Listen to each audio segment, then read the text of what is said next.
Horizon Europe styður við rannsóknir og nýsköpun á öllum fræðasviðum. Meginmarkmið áætlunarinnar að byggja upp sterkt vísinda- og nýsköpunarumhverfi í Evrópu. Horizon áætlunin skiptist í 3 meginstoðir: framúrskarandi vísindi, áskoranir og samkeppnishæfni og nýsköpun í Evrópu. Stoð 2, áskoranir og samkeppnishæfni, tekst á við helstu áskoranir sem blasa við heiminum, efla samkeppnishæfni Evrópu sem byggir á stefnumótun ESB og markmiðum sjálfbærni.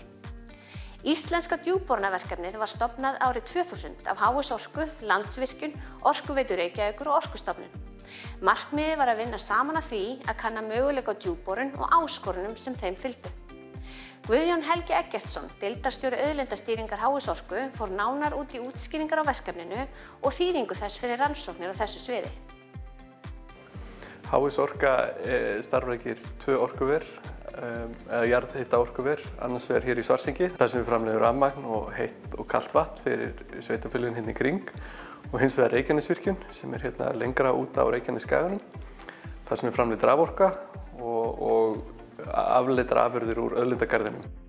Við vorum aðallega í DBGS-verkefninu og leitum þá vinnu, og markmiðið hér á landi var að bora djúpa holu sem var gert út á Reykjanesi, byrjað 2015, og þá var farið í að dýpka ein af eldri vinnsluhólum svæðisins, og markmiðið var að leita að vökva í yfirmarksástandi, kanna hvort lekt væri til staðar á slíku dýpi. Styrkurinn hefði mikið að segja að það fylgir svo mikil áhætta meðan þetta í þróun, en gerði fyrirtækjunum kleift að ráðast í þetta verkefni með samstarfsaðilum, þróa mikið af tækni sem skila sér til alls iðnaðarins.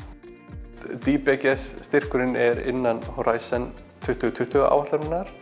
Verkefnið var frá 2015 til 2019, það var reynda framlengt um 5 mánuði, þannig að það náði inn í COVID-ástandið. Hér á Íslandi það sérstaka að við erum í mjög heitu bergi allt upp í yfirmarksástand, og því fylgja margar áskoranir, og þessi örvuðu kerfi sem að DBGS vísar í gefa mikla möguleika ekki bara á Íslandi heldur í Evrópu að nýta jarðhitann betur og geta nýtt þau svæði betur þar sem lítið lekt, með því að örva þau og ná þá að vinnanlegu marki.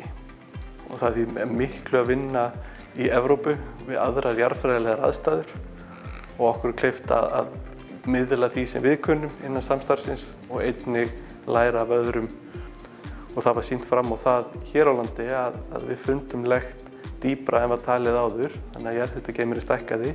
Horizon áætlunin rammar svolítið inn samstarf innan Evrópuþjóðanna. Þetta setur fókus saman, getur dregið samstarfsaðila saman sem að annars myndi ekki leita saman að sameiginlegri lausn á sínum vandamálum. Og Horizon áætlunin því mikilvægt tól til þess að hraða þróun og hraða tækni til þess að leysa þær áskoranir sem við stöndum frammi fyrir í dag. Rannís umsýsluaðili Horizon Europe og veitir umsækjendum upplýsingar og stuðning. Frekari upplýsingar áætlunina og þjónustu Rannís má finna inn á vefsíðunni horizoneurope.is.